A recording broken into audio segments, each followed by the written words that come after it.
الحبيب الذي ترجى شفاعته، هو الحبيب الذي ترجى شفاعته لكل هول من الأحوال مقتضي.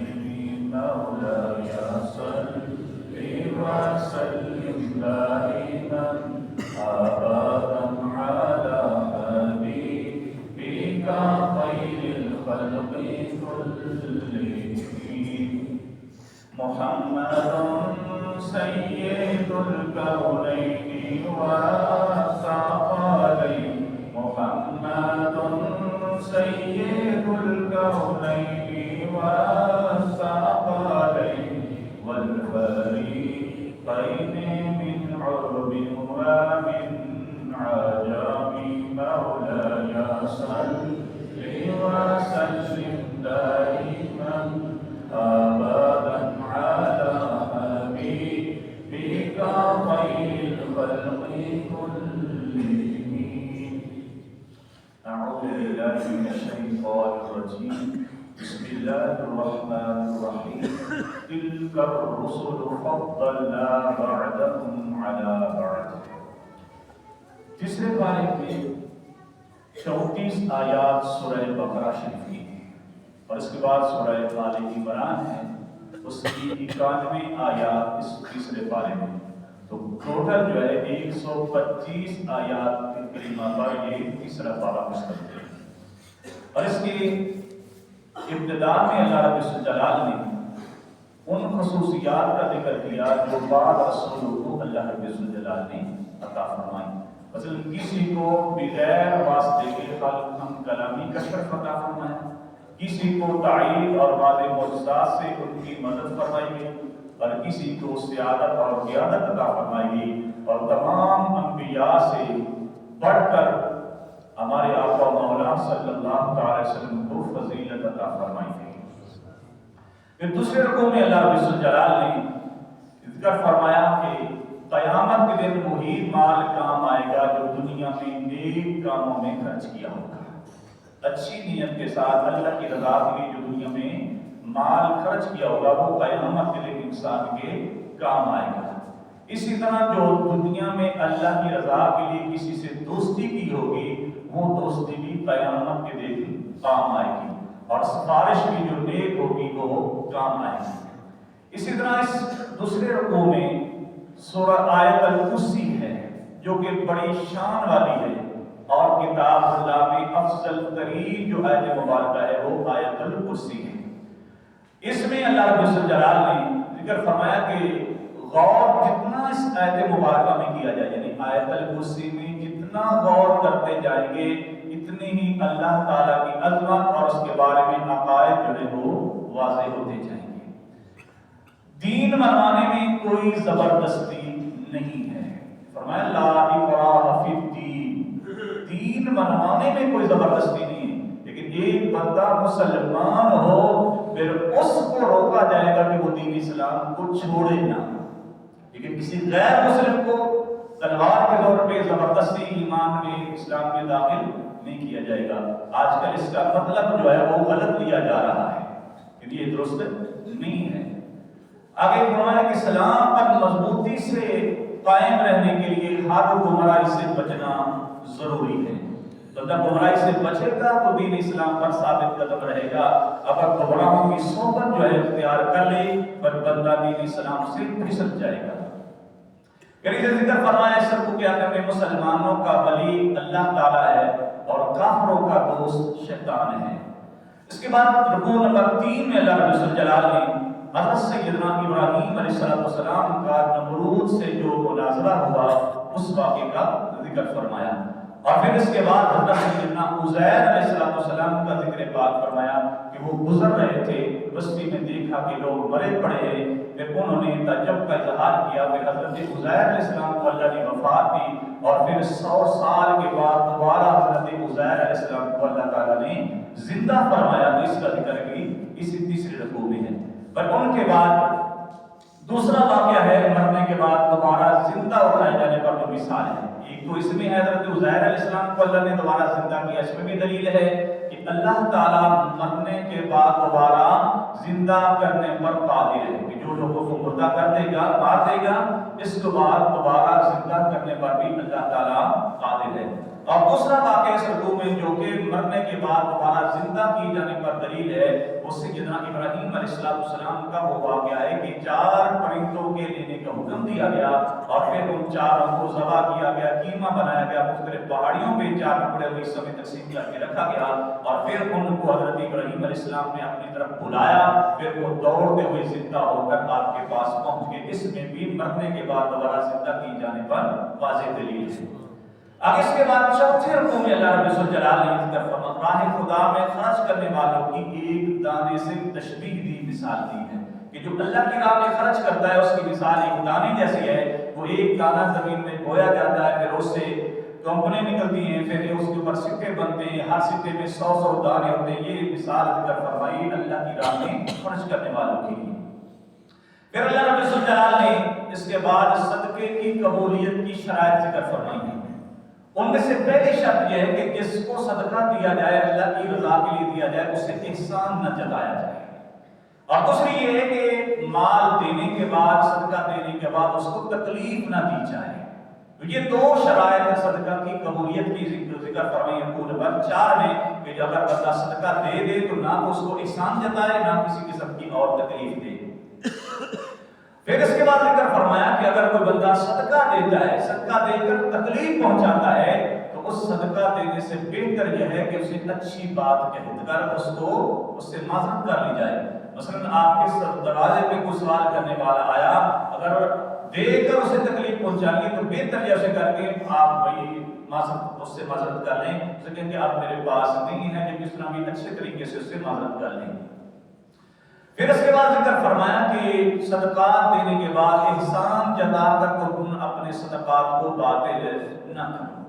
پھر ریاکاری سے صدقہ دینے والوں کی اللہ کریم نے مثال ذکر فرمائی ہے، اور پھر اس کے بعد صدقہ کرنے والوں کی مثال، ریاکاری کے لیے صدقہ کرنے والوں کی دل دہلا دینے والی مثال ہے۔ وہ یہ ہے کہ اگر کوئی بندہ ہو، بڑھاپے میں پہنچ جائے، اس کا باپ بے گھر ہو اور بڑھاپا پہنچ جائے، اولاد اس کی چھوٹی چھوٹی ہو، تو اس کو کتنی حسرت ہوتی ہے کہ میرے مرنے کے بعد میری اولاد کی میری جو دولت ہے وہ کام آئے۔ تو یہ مثال دے کر سمجھایا کہ جو بندہ ریاکاری کے لیے خرچ کرتا ہے، اس کا خرچ کرنا ضائع ہو جاتا ہے، اس کو آخرت میں اس کا کوئی فائدہ نہیں ہوگا۔ رکوع نمبر 5 میں اللہ رب الجلال نے یہ ذکر فرمایا کہ جو اللہ کی راہ میں خرچ کرنا ہے وہ حلال بھی ہونا چاہیے، پاک بھی ہونا چاہیے۔ اعلیٰ سے اعلیٰ چیز جو ہے وہ اللہ کی راہ میں خرچ کی جائے۔ ناقص مال دینے کی ممانعت ذکر کی گئی، جو ردی اور بیکار مال ہے وہ اللہ کی راہ میں نہ دو، بلکہ افضل و اعلیٰ جو چیز ہے وہ اللہ کی راہ میں دی جائے۔ اور پھر یہ ذکر فرمایا اسی رکوع میں کہ اللہ کی راہ میں جب خرچ کیا جاتا ہے تو شیطان طرح طرح کی وسوسے ڈالتا ہے کہ تمہارا مال کم ہو جائے گا، تم محتاج ہو جاؤ گے، آنے والے وقت میں تمہیں خود پیسے کی ضرورت ہے، مال کی ضرورت ہے۔ آج تم نے اگر اللہ کی راہ میں دے دیا تو آنے والے وقت میں تم کیا کرو گے؟ محتاج ہو جاؤ گے۔ محتاجی کا ڈر دلاتا ہے شیطان۔ اور پھر اللہ رب الجلال اس بات علم اور حکمت کی فضیلت ذکر فرمائی اور فرمایا کہ کوئی صدقہ بھی اللہ تعالیٰ سے چھپا ہوا نہیں ہے۔ اللہ تعالیٰ اسے جانتا ہے، جو تھوڑا دیتا ہے اسے بھی جانتا ہے، جو زیادہ دے اسے بھی جانتا ہے۔ کوئی چیز اللہ سے چھپی ہوئی نہیں ہے۔ پھر یہ ذکر فرمایا کہ ہدایت دینا یہ اللہ تعالیٰ کا منصب ہے، اللہ تعالیٰ کی ذمہ داری، اللہ کا اختیار ہے، چاہے تو ہدایت دے چاہے تو نہ دے۔ باقی رہا انبیاء کو بھیجنا، اللہ تعالیٰ نے اپنے نبیوں کو اپنا پیغام پہنچانے کے لیے بھیجا ہے، ورنہ اختیار جو ہے وہ ہدایت کا وہ کلی طور پر اللہ تعالیٰ کے پاس ہے۔ آگے پھر ذکر فرمایا کہ صدقہ کرنے کے فائدے کیا ہیں۔ فائدہ یہ ہے کہ بندے کو خود ہی فائدہ ہے، اللہ کی راہ میں دے گا تو اللہ کا فائدہ نہیں کر رہا بلکہ اپنی ذات کا فائدہ کر رہا ہے۔ آگے اس کے بعد یہ ذکر فرمایا کہ بندے کو شدید ضرورت بھی ہو، محتاجی بھی ہو، لیکن اس کے باوجود کسی کے سامنے ہاتھ نہ پھیلائے، تو فرمایا یہ لوگ خوددار ہیں، کسی کے سامنے ضرورت ہونے کے باوجود ہاتھ نہیں پھیلاتے۔ آگے رکوع نمبر 6 میں اللہ رب الجلال نے اعلانیہ اور پوشیدہ دونوں طرح خرچ کرنے کا ذکر فرمایا ہے. چاہو تو اعلانیہ خرچ کرو، چاہو تو چھپ کر خرچ کرو، دونوں طرح کی دینے میں فضیلت ہے. پھر اس کی آگے تشریح علماء نے یہ کی ہے کہ جو صدقات واجبہ ہیں ان کو اعلانیہ طور پر دیا جائے تاکہ لوگوں کی تہمت سے بچ جائے. لوگ یہ نہ کہیں کہ اس پاس مال تو اتنا ہے لیکن یہ اللہ کی راہ میں کچھ بھی نکالتا نہیں. اس طرح کہ زکوٰۃ ہے، فطرانہ ہے، یہ صدقات واجبہ اعلانیہ دے، اور جو نفلی صدقہ ہے وہ چھپا کر دے، یہاں تک کہ جسے بات کرتا ہے کہ ایک ہاتھ سے دے دوسرے ہاتھ کو پتہ نہ چلے، اس طرح چھپا کر دے. اس کے بعد رب الجلال نے سود کا بیان کیا اور سود خوروں کا جو انجام ہے اس کا ذکر فرمایا. پھر یہ ذکر کیا کہ اللہ تعالیٰ سود کو مٹاتا ہے اور اس کی راہ میں جو دیا گیا صدقہ ہے اللہ اسے پروان چڑھاتا ہے، بڑھا دیتا ہے، زیادہ کرتا ہے. گویا سود کا مال جس مال میں جمع ہو جائے وہ مال تباہ و برباد ہو جاتا ہے، اور جس مال سے صدقہ نکالا جائے اس مال میں اللہ برکتیں عطا فرما دیتا ہے. پھر اس کے بعد ذکر فرمایا کہ جو بعمل مسلمان ہے اس کے اجر و ثواب کا ذکر فرمایا. سود خوروں کے لیے اللہ اور اس کے رسول صلی اللہ علیہ وسلم کی طرف سے اعلان جنگ کا ذکر ہے. قرض دار جو محتاج ہو، بندہ غریب ہے، اس کے پاس قرض ادا کرنے کی طاقت ابھی نہیں ہے، تو یہ ذکر کیا کہ محتاج ہے، قرض دار ہے، تو اس کو مہلت دو تاکہ اس کے پاس اس حالات اچھے ہو جائیں اور پھر وہ اپنا قرضہ ادا کر دے. اس کو مہلت دینے کا ذکر فرمایا. اور اس کے بعد قیامت کے دن کی جو ہولناکی ہے اس سے ڈرنے کا حکم دیا کہ قیامت کے دن کی ہولناکی سے، اللہ کے قیامت کے دن کی عذاب سے تم ڈرو.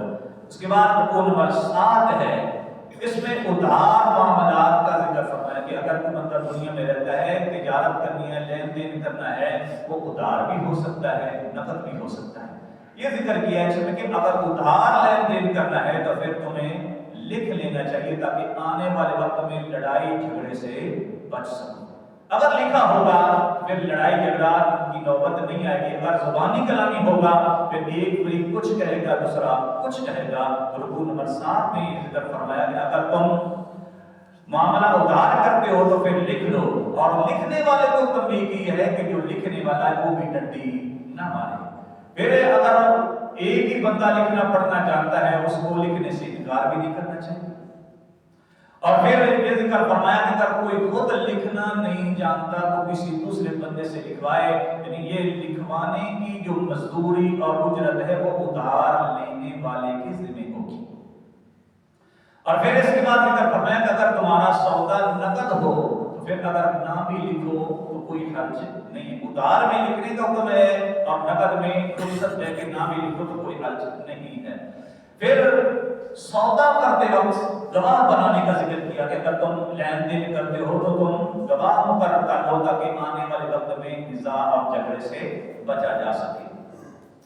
اگر کوئی ایسی حالت میں سفر کے دوران ہے، کوئی بندہ سفر کے دوران کسی سے لین دین کرتا ہے اور گواہ موجود نہیں ہے، تو پھر اس دوران ذکر فرمایا کہ جو چیز جو ہے وہ تم اپنے پاس گروی دوسرے بندے کی رکھ لو. اور پھر اس کے آخر میں رکوع نمبر 7 کے آخر میں فرمایا مذمت کی گئی ہے کہ اگر کسی سے گواہی لی جائے، گواہی طلب کی جائے تو گواہی کو بندہ چھپائے نہ، ڈنڈی نہ مارے، سچی گواہی دے. آگے رکوع نمبر 8 میں اللہ رب الجلال نے یہ ذکر فرمایا کہ بندوں کے اعمال اور ان کی نیتوں پر اللہ تعالیٰ مواخذہ فرمانے والا ہے، اور وہی مواخذہ فرما سکتا ہے جو ہر حال سے واقف ہو. تو اس میں یہ دلیل ہے کہ اللہ تعالیٰ اپنے بندوں کی ہر کیفیت سے، ہر حالت سے واقف ہے. یہ ان کی نیتوں پر بھی واقف ہوگا تب ان پر مواخذہ فرمائے گا. نیت اچھی نیت ہوگی تو ثواب دے گا، اگر برا ارادہ ہوا تو اسے سزا دے گا. اس کے بعد ذکر فرمایا کہ ایمان کے جو مراتب ہیں، جو ضروریات ایمان ہیں، ان کے 4 مراتب ہیں. ان 4 مراتب کا ذکر فرمایا سورہ بقرہ کے آخری رکوع میں. اور وہ سب سے پہلے ہے اللہ تعالیٰ پر ایمان لانا. ذکر فرمایا کل آمن باللہ، اللہ پر ایمان لائے، وملائکتہ، اس کے فرشتوں پر، وکتبہ، اس کی کتابوں پر، ورسلہ، اس کے رسولوں پر. ضروریات ایمان میں سے یہ 4 چیزیں، چاروں پر ایمان لانا ضروری ہے. کسی ایک کا بھی انکار کیا تو ایمان اس کا نہیں رہے گا. اور اس کے بعد اللہ رب الجلال نے یہ ذکر فرمایا کہ لوگوں کو ان کی طاقت کے مطابق ہی مکلف کیا جاتا ہے، پابند کیا جاتا ہے، کمزور پر زیادہ بوجھ نہیں ڈالا جاتا۔ جتنی کیپیسٹی ہے بندوں میں اللہ تعالیٰ بہتر جاننے والا ہے، اللہ تعالیٰ نے اپنے بندوں کی کیپیسٹی کے مطابق ان پر احکامات جو ہے وہ لازم کیے ہیں۔ پھر آگے میں یہ ذکر فرمایا اچھے برے عمل کی جزا اور سزا۔ اچھا عمل ہوگا تو اس کی جزا ملے گی، برے عمل کی سزا ملے گی۔ اور سب سے آخر میں سورہ بقرہ کی آخری حصے میں اللہ کریم نے ایک اہم دعا کی تلقین کی ہے، اور وہ دعا شروع ہوتی ہے ربنا ولا تحمل علینا اصرا کما حملته علی الذین من قبلنا۔ اے ہمارے رب ہمارے پر بھاری بوجھ نہ ڈال جیسا تم نے ہم سے پہلے لوگوں پر ڈالا تھا۔ یہ آخر تک دعا ہے۔ اور اس کے بعد سورہ آل عمران کی ابتدا ہوتی ہے۔ سورہ آل عمران مدنی ہے، اس میں 200 آیات ہیں، جن میں سے 91 آیات تیسرے پارے میں ہیں، اور بقیہ جو ہے آیات وہ چوتھے پارے میں ذکر ہوئی ہے۔ اور اس کی فضیلت میں یہ ذکر ہے 2 روشن صورتیں۔ اللہ کے پیارے حبیب علیہ السلام نے فرمایا کہ 2 روشن صورتیں یعنی بقرہ اور آل عمران یہ پڑھ لیا کرو۔ اس کو روشن صورتوں میں ذکر کیا گیا، اس کا نام روشن صورتوں میں رکھا گیا۔ اور اس کی تقریباً 80 آیات اس وقت نازل ہوئی جب نجران کے عیسائیوں کا وفد نبی کریم علیہ السلام کے پاس آیا تھا، اور اس وفد میں تقریباً 60 افراد موجود تھے جو عیسائیوں کا وفد حضور علیہ السلام کے پاس آیا، اور وہ حضرت عیسیٰ علیہ السلام کے بارے میں بحث مباحثہ کرنے لگے تھے، اس کا ذکر ہے۔ اور اس کا نام آل عمران اس لیے ہے کہ حضرت عمران کے خاندان کے واقعات اس سورہ مبارکہ میں ذکر کیے گئے ہیں۔ اور اس سورہ مبارکہ کا آغاز بھی حروف مقطعات سے کیا گیا ہے، اور مقطعات کے بعد پھر اللہ تعالیٰ کی وحدانیت کا ذکر کیا، اور اللہ تعالیٰ کی صفات جمیلہ کا ذکر ہوا۔ اللہ لا الہ الا ہو الحی القیوم، یہ ذکر کیا گیا ہے۔ اس کے بعد جس طرح کہ سورہ بقرہ میں ابتدا میں کتاب اللہ کی عظمت اور شان ذکر کی گئی، اس سورہ مبارکہ کی ابتدا میں بھی اس اللہ تعالیٰ کے قرآن مجید کی عظمت اور شان ذکر کی گئی ہے۔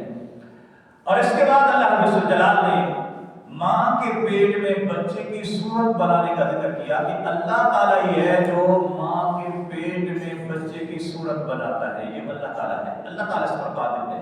پھر اس کے بعد آیات متشابہات کے بارے میں ذکر کیا کہ ان کا حقیقی معنی اللہ تعالیٰ ہی جانتا ہے۔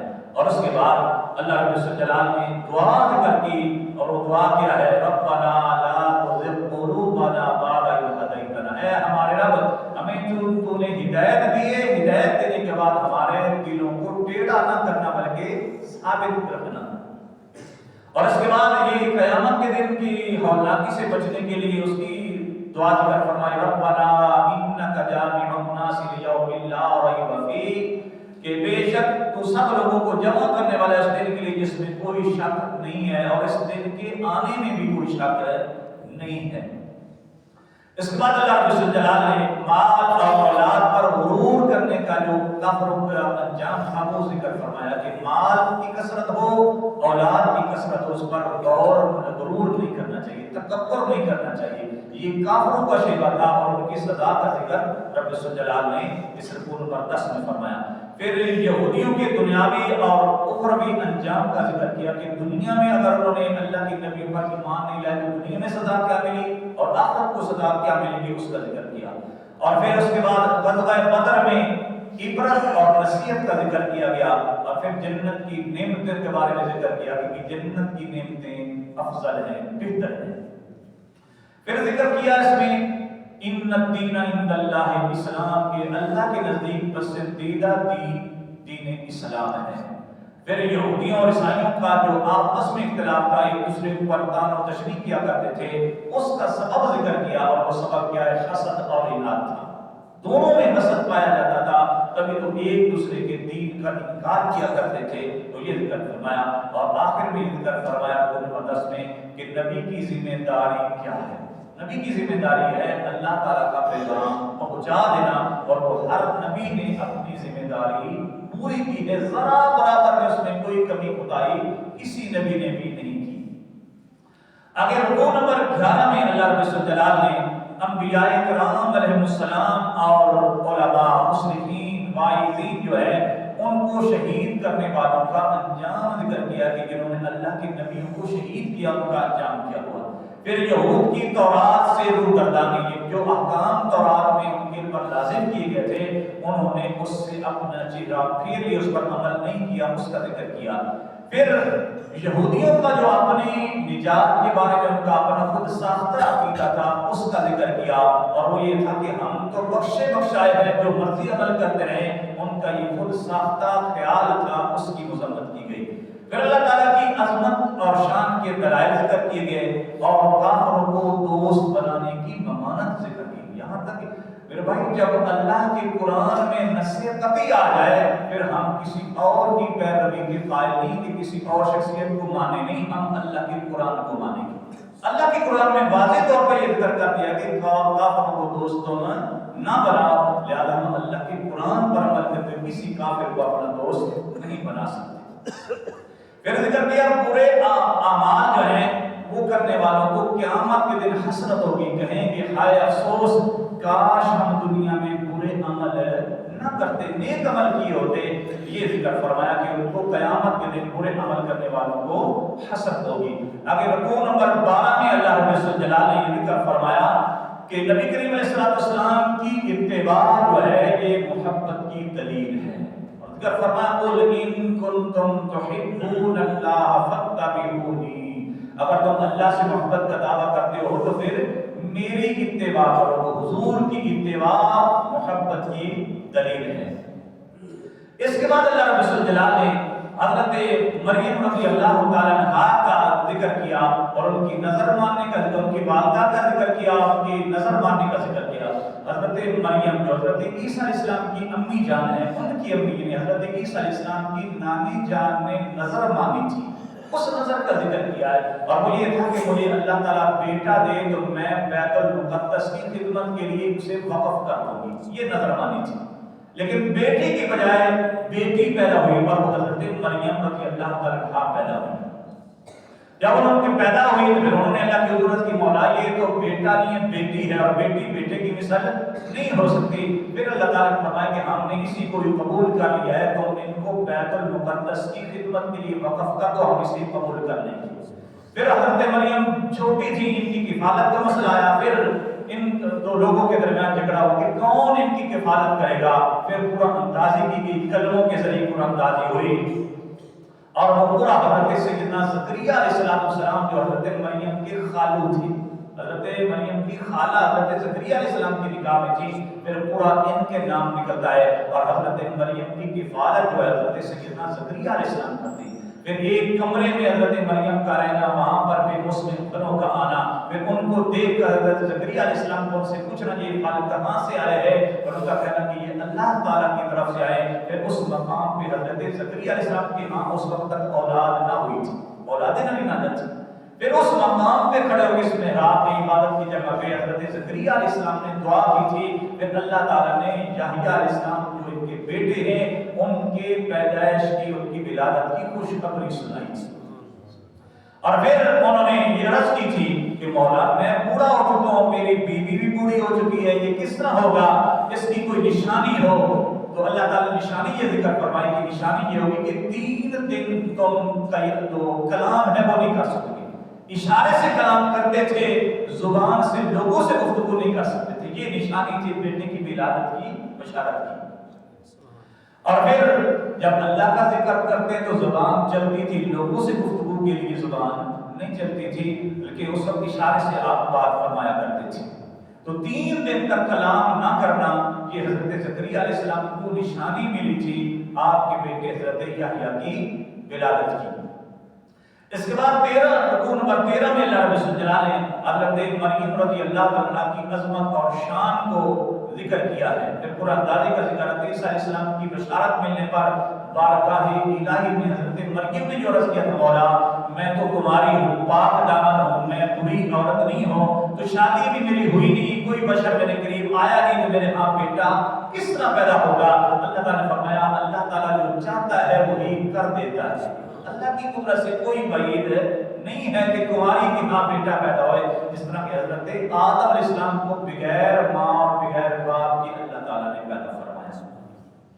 پھر حضرت عیسیٰ علیہ السلام کے معجزات کا ذکر کیا کہ وہ مٹی کے پرندے بناتے تھے اور پھر کوڑیوں کو شفا یاب کرتے تھے، مادر ذاتوں کو جو بینا کر دیتے تھے آپ، تو یہ ذکر آپ کے معجزات کا فرمایا۔ پھر حضرت عیسیٰ علیہ السلام کی تشریف آوری کا جو مقصد تھا اس کا ذکر کیا، اور وہ مقصد کیا تھا کہ آپ سے پہلے جو نازل ہونے والی کتاب اللہ کی تورات تھی، اس کے احکامات میں جو انہوں نے تبدیلیاں کر دی تھی یہودیوں نے، ان تبدیلیوں پر آگاہ کرنا تھا اور اس پر عمل کروانا تھا۔ پھر حضرت عیسیٰ علیہ السلام کے حواریوں کا، یعنی ان پر ایمان لانے والے جو مخلص ساتھی تھے ان کا ذکر کیا اور ان کی دعا کا ذکر کیا جو حضرت عیسیٰ علیہ السلام کی حواریوں نے کی تھی، اور وہ دعا تھی ربنا آمنا بما انزلت واتبعنا الرسول فاکتبنا مع الشاہدین، یہ دعا ذکر فرمائی۔ آگے رکوع نمبر 14 میں اللہ تعالیٰ نے حضرت عیسیٰ علیہ السلام کی 4 فضائل ذکر فرمائے، اور اس کے بعد پھر ذکر کیا پہلی فضیلت یہ تھی کہ میں تمہاری عمر پوری کروں گا، اور دوسری میں تمہیں باحفاظت آسمانوں پہ اپنے پاس اٹھاؤں گا، اور تیسری کافروں سے نجات تمہیں دوں گا، اور چوتھی جو تمہارا پیروکار ہوگا تمہارے منکر پر غالب آ جائے گا۔ 4 فضائل ذکر فرمائے۔ پھر حضرت عیسیٰ علیہ السلام کے بغیر باپ کے پیدا ہونے کا ذکر کیا کہ حضرت عیسیٰ علیہ السلام کی مثال حضرت آدم علیہ السلام کی طرح ہے۔ آدم علیہ السلام جب بغیر ماں اور باپ کے پیدا ہو سکتے تو عیسیٰ علیہ السلام بھی بغیر باپ کے پیدا ہو سکتے۔ پھر ذکر کیا حضرت عیسیٰ علیہ السلام کو جو اللہ کو مانتے تھے، معبود مانتے تھے، ان سے مباہلے کا ذکر کیا کہ نبی کریم علیہ السلام اپنے آل پاک کو لے کر نکلے تھے۔ رکوع نمبر 15 میں اللہ رب الجلال نے اہل کتاب کو دعوت اسلام دی۔ پھر حضرت ابراہیم علیہ السلام کے بارے میں جھگڑا کرنے والوں کو تنبیہ کی کہ تم حضرت ابراہیم علیہ السلام کے بارے میں کیوں جھگڑا کرتے ہو، کیونکہ حضرت ابراہیم علیہ السلام نہ یہودی تھے، نہ عیسائی تھے، نہ مشرک تھے، بلکہ دین حنیف کے پیروکار تھے۔ پھر حق کو باطل سے ملانے پر اہل کتاب کو تنبیہ کی کہ تم حق کو باطل میں کیوں ملاتے ہو، اور رکوع نمبر 16 میں اللہ رب الجلال نے فرمایا کہ نبوت خاص فضل الہی ہے، یہ کسبی نہیں ہے، نبوت وحی ہے، اللہ جسے چاہتا ہے نبوت سے سرفراز فرما دیتا ہے، کسی سے پوچھنے کی ضرورت نہیں، یہ اللہ کا خاص انعام ہے، اللہ جسے چاہتا ہے عطا فرماتا ہے۔ پھر امانت ادا کرنے میں 2 حالتیں تھیں اہل کتاب کی، جو ذکر کیا۔ پھر اہل کتاب کے ایک گروہ کا جھوٹ ذکر کیا کہ وہ جھوٹ بولتے تھے، انبیاء کرام علیہ السلام اور اللہ تعالیٰ کی عبادت کی دعوت دینے میں بارے میں ذکر کیا کہ اللہ تعالیٰ کے جو نبی ہیں وہ اپنی عبادت کی دعوت نہیں دیتے بلکہ رب الجلال کی عبادت کرنے کی مخلوق کو دعوت دیتے ہیں۔ رکوع نمبر 17 میں اللہ رب الجلال نے آپ کے اور میرے کریم آقا صلی اللہ علیہ وسلم کی عظمت اور شان ذکر کی کہ عالم ارواح میں جو انبیاء کرام علیہ السلام کی ارواحوں سے اللہ تعالیٰ نے عہد لیا تھا کہ میں تمہیں کتاب بھی دوں گا، حکمت بھی دوں گا، پھر میرا پیارا رسول صلی اللہ علیہ وسلم تشریف لائے گا، تم ضرور میرے نبی پر ایمان لے آنا، ان کی مدد بھی کرنا۔ یہ رکوع نمبر 17 میں اللہ تعالیٰ نے ذکر فرمایا، اور پھر یہ ذکر فرمایا کہ اسلام کے علاوہ کوئی اور جو دین تلاش کرے گا اللہ اسے قبول نہیں فرمائے گا۔ اللہ کے نزدیک جو قبولیت کے مرتبے پر پہنچنے والا دین ہے وہ دین اسلام ہے۔ اور پھر ذکر فرمایا کہ سارے نبیوں پر ایمان لانا ضروری ہے، اور صرف مسلمان ہیں جو اللہ کے سارے نبیوں پر ایمان لاتے ہیں۔ یہودی عیسیٰ علیہ السلام کو نہیں مانتے، ہمارے آقا کو نہیں مانتے، عیسائی حضرت موسیٰ علیہ السلام کو اور ہمارے آقا کو نہیں مانتے، اسی طرح سارے دینوں والے جو بھی دعوے دار ہیں کسی نہ کسی کا انکار کرتے، صرف مسلمان ہیں جو اللہ کے ہر نبی پر ایمان رکھتے ہیں، اور اسی کا اللہ تعالیٰ کی قبولیت ہے۔ پھر آگے جو مرتد کی سزا ذکر کی، اور جو مرتد حالت کفر میں مرے ان کی سزا کا ذکر کیا کہ ان کی سزا جہنم ہے۔ اللہ تعالیٰ ہم سب کو عمل کرنے کی توفیق عطا فرمائے۔